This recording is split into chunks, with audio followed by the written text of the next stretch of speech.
Hello students, welcome to learn with ease. आज हम करने वाले हैं अपनी class 10th maths chapter 1 that is real numbers की पहली एक्सरसाइज का तीसरा question. So the question says find the LCM and HCF of the following integers by applying the prime factorisation method. तो हमें प्राइम फैक्टराइजेशन मेथड का use करते हुए ये जो गिवन नंबर्स है उनका एलसीएम और एचसीएफ निकालना है। Starting with the first part 12, 15 and 21। सो पहले 12 के फैक्टर्स निकालते हैं। सो 3 4 ज़ा 12 और उसके बाद 2 2 ज़ा 4 और 2 1 ज़ा 2। 15 का करके देखते हैं। 15 के अगर हम फैक्टर्स निकालें सो 3 5 ज़ा 15 और 5 क्योंकि प्राइम नंबर है सो 5 1 ज़ा 5। और 21 के अगर हम फैक्टर्स निकालें सो 3 7 ज़ा 21 और 7 एक प्राइम नंबर है तो 7 1 ज़ा 7। सो 12 को हम लिख सकते हैं 3 इंटू 2 इंटू 2 और 15 को हम लिख सकते हैं 3 इंटू 5 और 21 को लिख सकते हैं 3 into 7। So H C F हमारा क्या हो जाएगा, जो तीनों में कॉमन वो एच सी एफ। सो हमारा 3 जो है वो तीनों में कॉमन है।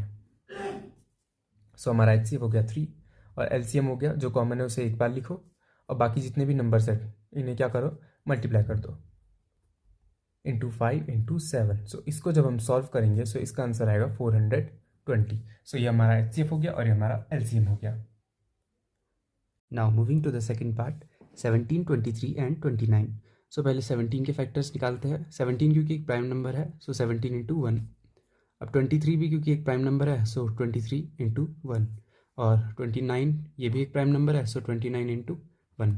सो हम 17 को लिख सकते हैं 17 इंटू 1, 23 को लिख सकते हैं 23 इंटू 1 और 29 को लिख सकते हैं 29 इंटू 1। अब क्योंकि मैथ्स में जिसका कोई नहीं होता उसका 1 होता है सो इसका कॉमन 1 आ गया। सो एच सी एफ हमारा 1 हो गया।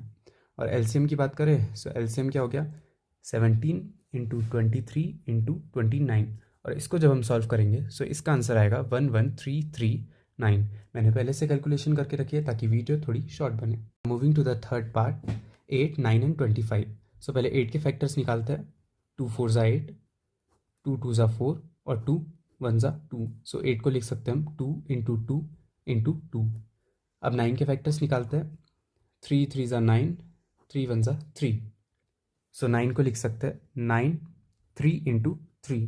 अब लास्ट नंबर है 25। 25 के भी फैक्टर्स निकालते हैं। 5 5 ज़ा और 5 1 ज़ा।